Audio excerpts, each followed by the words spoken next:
بەڕاستی لاشەکانتان حەقیانێ بەسەرتانەوە.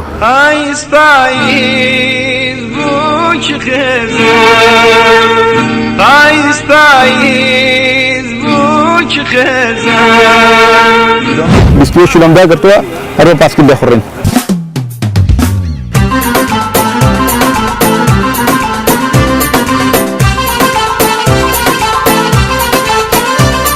دڵت خۆشەکات مرتاحە بیت لە ڕووی فکریەوە لە ڕووی بیرەوانەیە.